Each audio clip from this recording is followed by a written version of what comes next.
Hello, I'm Cindy Arenberg Seltzer, President and CEO of the Children's Services Council of Broward County. Welcome to another episode of Future First, Focus on Broward's Children. Grief and loss are emotions that can be challenging to navigate at any age. For children, those emotions are even more challenging to process. Many children and youth have difficulty expressing their feelings in words, but may demonstrate their pain through their actions. It's important for parents and other adult caregivers to recognize the signs and to know that help is available. Joining me today to discuss responses and resources available locally to children and families faced with grief and the trauma of loss are Dr. Thelma Tennie, a marriage and family therapist and founder of the Healing Arts Institute of South Florida, and Abby Mosher, the founder and executive director of Tomorrow's Rainbow. Welcome, ladies.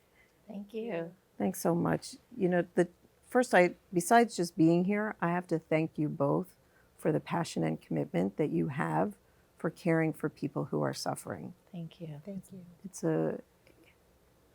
It's just a beautiful thing.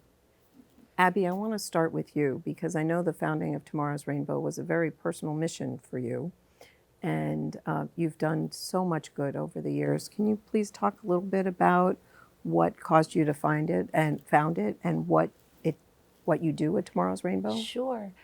It actually starts out of my own personal tragedy. In April of 2000, my husband, my son, and I were on vacation in Texas, and we were involved in a head-on collision at 65 miles an hour.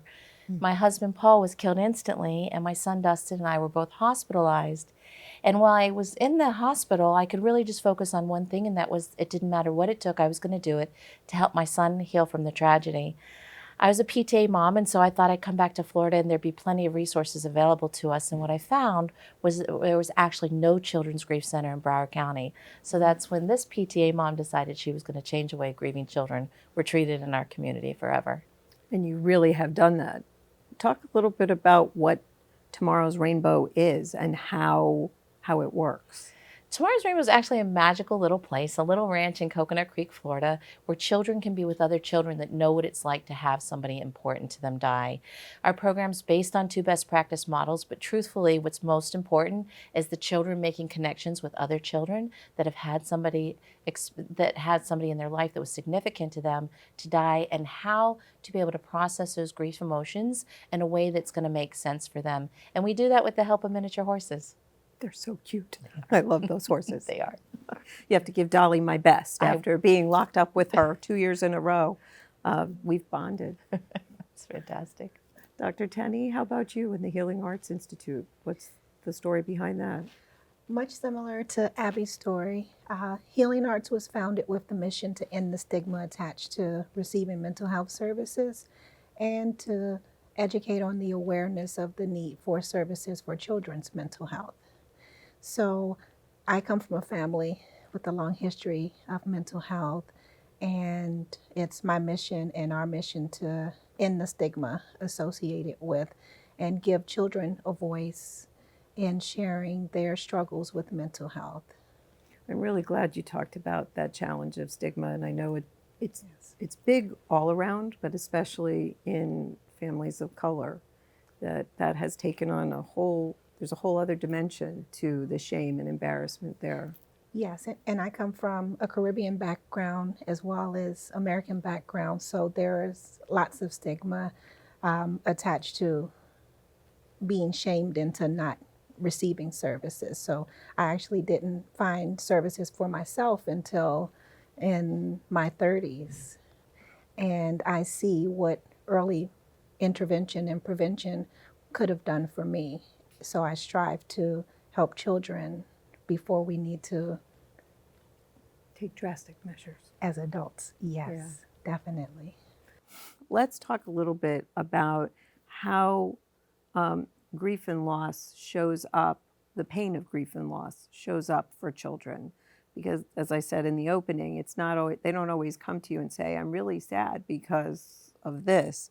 It shows up in other ways. Can you each address that? Yeah, absolutely. So one of the challenges that we have first is developmentally, young children will hear the word dead long before they will understand the meaning of it. So when we think about children 3 to 6 years old, they don't actually feel the goneness of the person or recognize the finality of death. So it's very difficult to them. They certainly know that the security of the world has changed, but not recognizing the finality and having those emotions associated with death can be very confusing to the caregivers that are working with them. So we need to meet them where they're at. By the time they start to understand the finality of death, it's still very difficult to be able to do their grief work through language. And so they do their grief work through play and through behaviors. And then as they reach adolescence, then you're going to see them actually be able to articulate and use their language to express those internalized emotions, and then they can bring them out through conversations like we'd expect. One of the challenges is, and I think you'll agree with me, that a lot of times people are concerned because the children aren't talking about it, but that's not their modality for doing their work. They're going to do it through their play. And for this reason, we have a children's therapeutic room that has nothing but play puppets and sand trays and therapeutic games and toys, and teaching them the different emotions and that it is okay to express those emotions, as well as helping the parents to understand that sometimes the child may not express those emotions to the parent, but they're expressing it to friends. And hopefully, when there's services available, they all the time open up with us and have that conversation, whether it's with the puppet or the sandbox or the miniature horses. Once given the opportunity, they find a way to open up. I think that's a really great message, because a lot of times the children don't want to cause their caregiver to cry, and the caregiver doesn't want to cause the children to cry. So nobody's talking about it. And by normalizing that experience, it gives the children a role model in how to do that grief work. There are actually two things that are most essential to resiliency in grieving children, and one is structure and routine in their life, and the other is how their caregiver is doing. So making sure that their caregiver is receiving support, and then in turn they're role modeling for the children, the entire family can actually heal as a whole. So interesting, as you're as you're talking, I'm having a flashback because when my daughter, who's now 13, was 4, my father died. 2 of her grandparents were gone before she was born, but between 4 and 6, I lost my father, and my husband lost his mother. And we didn't get any special services for her, and she didn't seem to be, but I wondered if there was something that was going on with her. And do you think that as a preventive measure, just knowing that there was someone who was in her life, in both cases we saw them very regularly, and now those people were gone. Object permanence, not so great at that stage, but for a parent who may have had a loss like that, and I know in your case it was their own father, not a grandfather, but or your son's father, would you say to a parent who has a young child in that case, and it could be any family member, should just seek it out regardless of whether the child is exhibiting any sort of grief? Because as you said, at that point they can't really articulate it. Yeah, I would say so, Cindy, definitely. You made a good point. Much like we do our physical and our annual checkup, families that have come through us are now seeing that mental health checkup is relevant and much needed. So to bring the child in and to just have that conversation, we don't ask them specific questions. We just get to know them. We play with them. And in that play, things come out. And we're able to tell the parent that they're okay now, monitor, this is what to look for. And a lot of times we are very surprised that things come out that we had no idea. The parent will bring them in because they thought it was this and it's something completely different. Mm-hmm. So getting that, just come in and check up. And my kids like to say, well, you're the brain doctor, right? So they understand that they are there to talk about their feelings and what they're thinking and what other people think, because especially in this social media age, children are grieving from a lot more than just the loss of someone through death. As we were speaking about earlier, it could be the loss of a peer group that starts distress and anxiety in children, the transition from elementary school to middle school. That's a big one, because there's a loss there. There's the loss of that security. All of those teachers that have become support systems and they go to this scary place. And that's where a lot of the mental health kicks in for children. Yeah, and I think what's also really important to recognize is that without support, 1 year, and then especially 2 years, if that grief and loss is not supported, that's when the negative feelings are going to start to come out, the negative emotions are going to come out. By that time, the adults have moved forward in their life, and so you have a child that's exhibiting negative behaviors, and we're not making the connection that it was from that loss that was years back. And so certainly erring on the side of caution, providing that support and letting them know that this is a lifelong journey, and so you can also go back for that support at any time. You're actually putting the groundwork in place to have our emotional wellness checked in from time to time, and we're just role modeling that this is for everybody. Making sure that our brains are okay is for everybody. Right, and it's not, so it's a lifelong commitment, but that doesn't mean it's a lifelong of every week going, sitting on a couch, talking to somebody and saying, right? It's a matter of, just as you go to the doctor every year and have them check everything out and make sure all's okay, you go and you have a little session and you check, and if you need more, if you need those antibiotics or you need something, then you may stay for a while.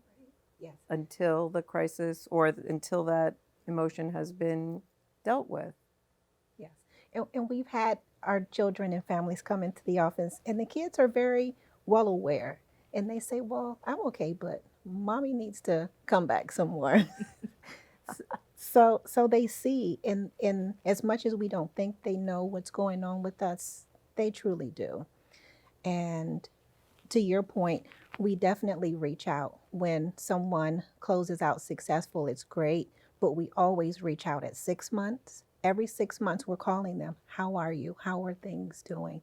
And most of the time we do get, I was just thinking about you. I was just going to call. And we get good check-ins too, and it's great. Okay, well, we're here and we'll check back up with you in another 6 months. And it's not that they feel that we're making them come, but they've all expressed that they appreciate that checkup to make sure they're okay. Shifting to a little bit of an older, we talked about elementary and that transition into middle school, but we know that that transition from middle school to high school can also be very challenging. Same way, yes. Yeah. And now they're more articulate, but also afraid, I think. At least what I've heard from a lot of adolescents is, I don't want to tell especially after a significant incident, I don't want my mom or dad to know that I'm upset. They're upset enough. I don't want to give them any more reason to be concerned. So what do you think in terms of dealing with that, getting them to open up? Well, certainly by the time they're reaching high school, now they're relying on their peers for support. And so that is a challenge for their adults, because they want them to be able to feel safe, to be able to confide in them. But truthfully, by high school, they really are relying on their peers for support. So then making sure that there is some opportunity for peer support in a way that is going to be positive and emotionally healthy, might include some coping skills along the way, and just meeting them where they are instead of trying to get them to fit into a mold that isn't going to be appropriate for that age. The guidance counselors are a great resource for us. We are in some of the middle schools and the high schools, and the guidance counselors refer to us on a daily basis, children, when they are trained to see what's going on, and that way it's a softer opening into what's going on, so that child develops that support group. So when the resource officers refer to us. So when we get a referral from the resource officer or the guidance counselor, they first approach the parent, which makes it easier for us to then come in and do services in aftercare, at electives during their lunch, and opens the door for parents to even come into our office or have in-home services brought in. One of the things that we're trying to do now is at the Children's Services Council and with our partners at the United Way and the Broward Behavioral Health Coalition and the school district, of course, is to try and normalize this and to make, I'm so happy to hear that the guidance counselors and everyone at the schools is aware of what you're doing, because often we find they don't realize how many services are available out in the community that can be supportive. And the parents seem to be relying solely on the school to supply all of that support, which they're really not capable of doing as much as they try. So parents recognizing they can reach out directly is also important. Yeah, absolutely. I think one of the other things to consider is that we don't want to isolate the children or teens by making them feel different in school. What they really want to do is blend in. And so when we're talking about their emotional health, making those referrals to the wonderful outside agencies that we have in the community will remove that stigma of feeling like, oh, I'm being pulled out of class because of this or because I have that issue. So just really making sure that the schools and all of our partners know about all of the agencies and all of the opportunity to address the emotional needs of our students, because sometimes it just doesn't feel safe to have it happen at school. Right. So by calling 211, they should be able to get directed to either of you, correct? Yes. And the many other agencies that are available throughout the community. There is a warm line specifically for behavioral health, but if they dial 211, there are people there that can help guide them to the right resource. Absolutely. I want to turn to a subject that's often difficult to talk about: suicide. Both some of the factors that drive children to suicide and then the reaction of the children around them. How do you work with friends of children who have committed suicide, who now think maybe I should do that too? Or do you see that? What kind of reactions do you get? I think that, you can certainly speak on it more, but I think that one of the things to make sure to recognize is that suicide is almost always the result of an underlying mental health condition. So if we take care of our mental health, then in turn we're going to be supporting those children and teens that may be at risk for suicide. Then certainly removing the stigma and making sure for our small children, when we explain suicide, if perhaps their parent had died by suicide, we explain how, just like any other part of our body can get sick, that our brain can get sick as well. And sometimes when that pain is so bad that we can't think of any other way to make that pain stop, that we don't think about our family, our work, our friends, anything, we'll just do anything that we can to stop that unbearable pain. And so that is what suicide is. And so first we need to talk about what suicide is, and then how we look for support and recognize when we might be having those feelings and that we need to reach out. But certainly removing the stigma and normalizing the conversation about suicide is really essential. As Abby said, they know they're in pain and they want the pain to end. And some of them have even communicated to me that I know this great place called heaven and there's no pain there and I want to go. So we have to have conversations with our children to explain that sometimes they think, well, I'll go there for a while and come back. And these are hard conversations that have to be had. And I've had to have with my 8-year-old. And it hurts. And we just have to listen and accept where they are. And once we know, seek support. So many times I'm shocked that parents aren't aware of 211 when I say you can call 211. And we just have to get better at being better advocates for the community, getting the word out. I know Abby and I are at every community event we can. Yes, you Can be are. at. We call up and say, we need you, and you are there. Yeah. So we just have to continue to do more. And since there's so much social media now, unfortunately, we have to get out there so the kids can see us and see the presence of positive light and normalizing, and there is support and help for them. You know, you talked about that you've discussed this with your child, and I've talked to my child. She says, I don't understand why you're asking me this. Like, I have to. But people are afraid that if they say the word suicide to their child, they're going to put the idea in their head. But that's not true. No. 90% of what my son learns is in school. And if I don't address it with him, then he may have a false sense of what this is. So not being afraid, or at least knowing that it's okay for parents to be afraid to have that conversation. And that's when you come in to Abby, and you and your child and Abby can have that conversation. You and me and the child can have that conversation. And we can have the conversation beforehand and prepare you to have that conversation. Yeah, it really should be part of every family's dialogue. I think that the misconception is if we talk about it, we might put it in their mind, and that's just not the case. If we normalize the conversation, when I explain suicide to a small child, they're like, "Oh, okay." And no, they don't grasp the finality of death yet, but we have put that foundation in so that we can continue that conversation as they grow. And that way we are removing that stigma, and we are making sure that it is part of everyone, every family, every community's conversation. One of the things that I say to my daughter, and I'm not sure if this is right, so I'd love to get your reaction, when this was becoming so prevalent, I sort of said, childhood is painful. You're going to experience different things. But if you're ever so upset that you're thinking the way out is suicide, please talk to me. Talk to me anytime. Tell me when you're hurting. Tell me when you're upset. But don't think about that step without talking to me first.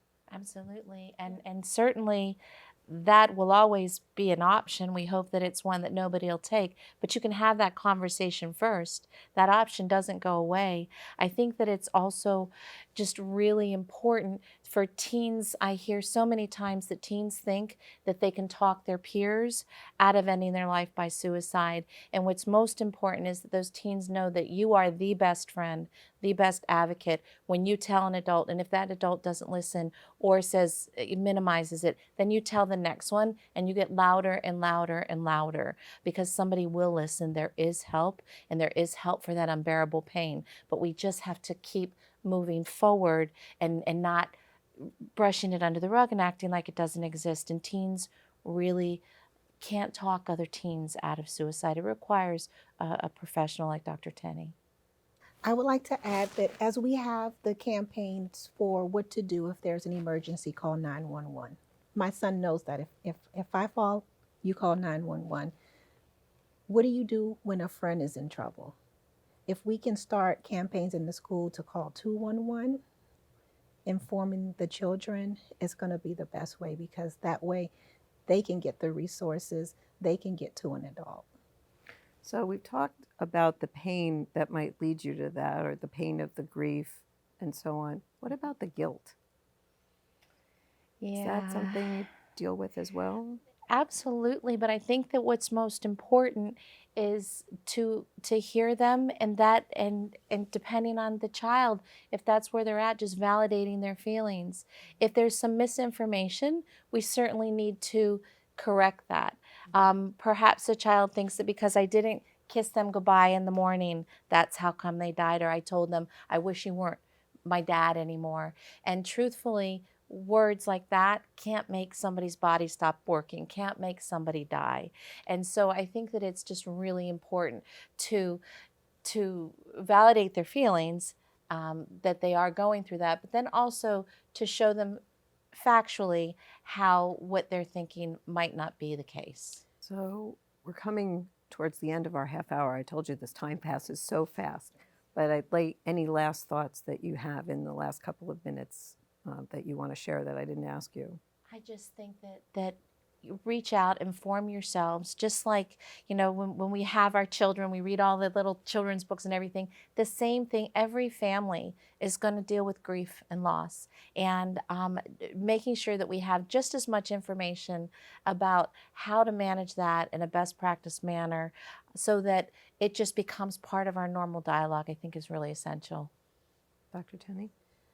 To add to that, definitely know that they are not alone, that all of us here on this panel have shared our story and how grief, loss, or mental health has affected us, and encourage them to reach out and get support, get services, call 411. 211. You can call all of those. Yes. But in this case, 211. And you will get help. Yes, there are people who it's our pleasure, it's our honor to help. We love what we do, and you'll see us out in the community. Feel free to come and speak to us, and we'll help in any way we can. Yeah. And the grief comes back, and that's okay too. Yes. It's normal. I just had the anniversary, 18 years since my mom passed. And on the day, as I was looking at it, I could feel it all welling up again. But that doesn't mean anything's wrong. It's still honoring the person that we lost. They're always in our heart. And that's okay, yes. It doesn't have to destroy your life. Thank you so much for all that you guys do. You're amazing. And I want the audience to know that there are examples of some of the wonderful professionals that we have in this community. We are lucky that in Broward County, we are resource rich, but the connecting between those who need it and those who are prepared to give it sometimes doesn't work. There are times in life when overwhelming grief may trigger underlying mental health issues and become a catalyst for suicidal thoughts. As a community, we're trying to ensure that resources are available to the individuals and families going through difficult emotional transitions, as we all do. I want to thank Dr. Thelma Tennie and Abby Mosher for helping us navigate through this issue. Please remember, if you or someone you know is feeling despondent and considering suicide, call the National Suicide Prevention Hotline, 1-800-TALK, or you can call 211. There are troves of resources on the line. There are people who will actually talk you through the crisis and make sure that you get help immediately. You can also go to our website, cscbroward.org, where we have all of these resources listed. I've been your host, Cindy Arenberg Seltzer.